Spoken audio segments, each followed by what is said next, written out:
Hello friends, మరొక వీడియోతో మీ ముందుకు వచ్చాను. ఇది చికెన్ బిర్యానీ ఈజీగా కుక్కర్లో చేసుకోవచ్చు. ఈ విధంగా ట్రై చేయండి, చాలా బాగుంటుంది. బ్యాచిలర్స్కి అయితే చాలా ఈజీగా ఉంటుంది. ఎంత చేతగాని వాళ్ళు కూడా బిర్యానీ చేసుకోవచ్చు. మనం చూద్దాం ఎలా చేసుకుందామో. ఫస్ట్ అయితే చెక్క, లవంగం, జీలకర్ర, ధనియాలు, ఒక 5-6 లవంగాలు, ఒక 2-3 యాలకులు, బిర్యానీ ఆకు, అనాస పువ్వు, మరాఠీ మొగ్గ 2 ఇవి పొడి చేసుకొని పక్కనైతే పెట్టుకుందాము. ఫ్రై చేసుకొనైనా పెట్టుకోవచ్చు, పచ్చివైనా పెట్టుకోవచ్చు. నేనైతే పచ్చివే పొడి చేశాను. బిర్యానీ ఆకు ఇష్టం ఉంటే వేసుకోవచ్చు, లేకపోతే లేదు. ఈ విధంగా పొడి చేసి పక్కన పెట్టుకోవాలి. ఇంకా ముందుగా అయితే అల్లం వెల్లుల్లి పేస్ట్ ఫ్రెష్గా పట్టుకొని వేసుకుంటున్నాను. ఫ్రెష్గా వేసుకుంటే చాలా బాగుంటుంది. నేనైతే కొంచెం వాటర్ వేసి పట్టుకుంటున్నాను. వీడియో అయితే లాస్ట్ వరకు చూడండి, చాలా బాగుంటుంది. మీరు కూడా ఈ విధంగా ట్రై చేయండి. ఇదిగో ఇలా మెత్తగా అయితే పట్టుకొని పక్కన పెట్టుకున్నాను. కానీ నేనైతే మళ్ళీ ఇవి కూడా కొన్ని పక్కన పెట్టుకున్నాను, స్పైసెస్ అన్నీ. ఎందుకంటే మనం తర్వాత వేసుకోవడానికి. అవి రైస్ అయితే 2 గ్లాసులు తీసుకున్నాను. శుభ్రంగా కడుక్కొని 2 సార్లు మంచి వాటర్ పోసుకొని పక్కన పెట్టుకుందాము. ఇప్పుడు అదిగో చికెన్ కూడా శుభ్రంగా కడుక్కొని పక్కనైతే పెట్టుకోవాలి. 1/2 కేజీ చికెను. కిలో అంటండి, 1/2 కిలో తెమ్మంటే కిలో తెచ్చాడు. ఇంకా శుభ్రంగా కడుక్కొని పక్కన పెట్టుకున్నాను. ఒక మీడియం సైజు ముక్కలు అయితే కొట్టించాడు బిర్యానీకి కాబట్టి. ఒక 2-3 పచ్చిమిర్చి, ఒక 4 టమాటా, ఒక 2 ఆనియన్ కట్ చేసుకొని పక్కనైతే పెట్టుకున్నాము. ఇప్పుడైతే కుక్కర్ పెట్టుకుందాం. కుక్కర్లో అయితే ఈజీగా అవుతుంది. దమ్ము వేసుకుంటే చాలా బాగుంటుంది. నేనైతే దమ్ము వేయకుండా కుక్కర్లో పెట్టేది చేస్తున్నాను. కొంచెం ఆయిల్ వేసుకున్నాను. ఇప్పుడు స్పైసెస్ అన్నీ వేసుకుందాం. కొంచెం జీలకర్ర. ఇప్పుడైతే ఇంకా ఉల్లిపాయలు వేసుకుందాము. ఉల్లిపాయలు ఫ్రై అయిన తర్వాత ఇంకా పచ్చిమిర్చి బాగా ఫ్రై అవ్వాలి. దీనికి ఉల్లిపాయలు ఫ్రై అయితేనే బాగుంటుందండి. దమ్ము వేసేటప్పుడు మనము గోల్డ్ కలర్లో వచ్చేలాగా ఫ్రై చేసుకుంటేనే బాగుంటుంది. బాగా ఫ్రైతో ఇంకా ఈ విధంగా అయితే ఫ్రై చేసుకోవాలి బాగా అండి. మా పిల్లల గోల ఎక్కువైంది, మా బావది ఇద్దరిది పక్కన. ఇంకా ఆయిల్ అయితే కొంచెమే వేసుకోండి. బిర్యానీలో కుక్కర్లో కాబట్టి పైకి తేలుతుంది. కొంచెం సాల్ట్ వేసుకోండి, తొందరగా ఫ్రై అవుతాయి. ఆనియన్ అయినది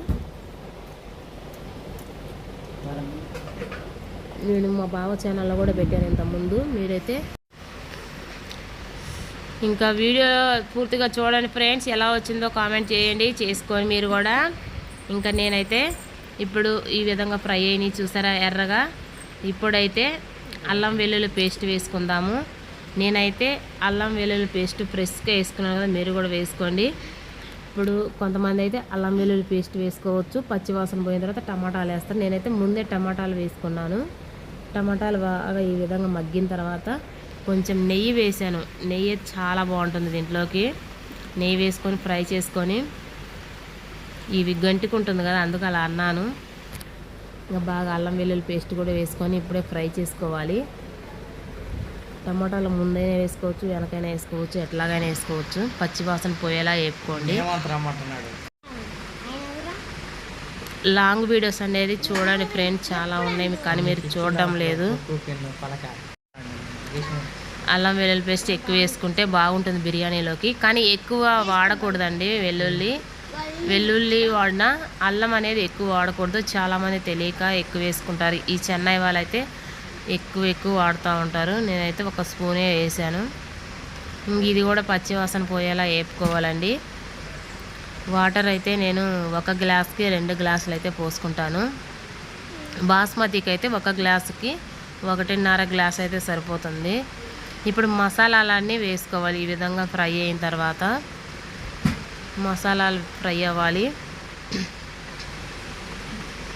ఇది కరివేపాకు, కొత్తిమీర, పుదీనా 3 అయితే శుభ్రంగా కడుక్కొని వేసుకుంటున్నాను. ఇప్పుడు ఫ్రై అయితేనే బాగుంటుంది. ఇందులో చికెన్కి కూడా పడుతుంది కదా, అందుకోసం అయితే వేస్తున్నాను. లాంగ్ ఉందనుకో మాకండి వీడియో, తింటుంటే మాత్రం సూపర్గా ఉంటుంది. మీరు కూడా ఈ విధంగా ట్రై చేయండి. ఇప్పుడు ఈ మసాలా వేసుకుంటున్నాను, ఎందుకంటే నేను వేపలేదు కదా మసాలా. ఇప్పుడు వేసుకోవాలి ఈ మసాలాలు. ఇది తగినంత వేసుకోవాలి. నేను అంత వేయలేదు, కొంచెం పక్కన పెట్టుకున్నాను. బాగా అయితే ఫ్రై చేసుకుందాము. ఫ్రై చేసిన తర్వాత ఇది కొంచెం గరం మసాలా ఎక్కువ వద్దు, ఎందుకంటే మనం అవి వేసాం కదా మసాలాలు, స్పైసెస్ అన్నీ. ఇప్పుడు కొంచెంగా పసుపు, ఇది బిర్యానీ మసాలా, కొంచెం చికెన్ మసాలా, కొద్ది కారం, ఇవన్నీ వేసుకొని బాగా ఫ్రై చేసుకొని మనం అయితే చికెన్ వేసుకోవాలి. ఇప్పుడు అందులో చికెన్ వేసుకొని బాగా కలబెట్టి కొంచెం ఉప్పు వేసుకొని ఒక 2 నిమిషాలు పెట్టాలి పక్కన. ఈ విధంగా అయితే కలబెట్టి కాసేపు అయితే ప్లేట్ పెట్టుకుందాము. దీనిలో వాటర్ అనేది పోవాలి, బాగా 75% అయితే ఉడకాలండి. ఇప్పుడు వేసాను చికెన్ మసాలా, చికెన్ వేసాం కాబట్టి అప్పుడు కలబెట్టేసి కాసేపు మూత పెట్టుకుందాము. ఇదిగో ఈ విధంగా అయితే వచ్చింది. వాటర్ అనేది తేలుతుంది చూసారా, వాటర్ ఆయిల్ పైకి వచ్చేసింది. వాటర్ పోయి ఇప్పుడైతే మళ్ళీ ఒకసారి కలబెట్టుకొని ఉప్పు కారం అన్నీ చూసుకోవాలి ఇప్పుడే, ఎందుకంటే మనం ముక్కకు పట్టిందా లేదా చూసుకోవాలి. ఉప్పు సరిపోవాలి, నేనైతే మళ్ళీ వేసుకున్నాను. చెప్పేటప్పుడు వీడియో వీళ్ళు డిస్టర్బ్ చేస్తున్నారు బాగా, మా పిల్లలు మా బావ. ఇంక ఇప్పుడైతే రైస్ వేసుకుంటున్నాను. ఫుల్ వాటర్ లేకుండా అయితే రైస్ అయితే ఫుల్ వాటర్ వాడ్ చేసి వేసుకుందాం, ఎందుకంటే మనం కొలత ప్రకారం పోసుకుంటాం కాబట్టి మళ్ళీ ఇందులో వాటర్ ఉంటే మెత్తగా అయిపోతుంది రైసు. ఒకసారి అట్లా కలబెట్టేసి వాటర్ పోసేసుకుందాం. 1 గ్లాస్కి 2 గ్లాసులు అయితే ఖచ్చితంగా పోసుకోవాలండి. బాస్మతికి అయితే తక్కువ వేసుకోండి, 2 విజిల్ రాగానే సరిపోతుంది. ఇంక ఈ విధంగా అయితే కలబెట్టేసుకొని ఇక పోసాను వాటరు. నాకు వీడియో తీసేవాళ్ళు ఎవరు లేరు, అందుకోసం నేను వాటర్ పోసిన తర్వాత వీడియో అయితే చూపించాను. ఇంక ఉప్పు అవి చూసుకొని కుక్కర్ మూత పెట్టేసుకుందాము. 2 విజిల్ రాగానే ఆపేసి ఒక్క 2 మినిట్స్ ఉన్న తర్వాత తీసేసుకుందాం. పక్కన ఏదో పని చేస్తున్నానండి, పచ్చడి, అందుకోసమే లైట్ అవుతుంది నాకు. ఇగో విజిల్ అయితే వస్తున్నాయి 2. తీసేసాను విజిల్ పోగానే. చూసారా ఎలా ఉందో, చూస్తుంటేనే నోరు ఊరిపోతుందండి. చాలా బాగుంది, మీరు కూడా ట్రై చేయండి. బిర్యానీ ఎమ్మీ బిర్యానీ చూసారా, అసలు వేడిగా తింటే నోట్లో పెట్టుకుంటే కరిగిపోతుంది. ఎలా ఉందో అచ్చినారెడ్డి మై ఛానల్, ప్లీజ్ సపోర్ట్ మీ. ఎలా వచ్చిందో కామెంట్ చేయండి.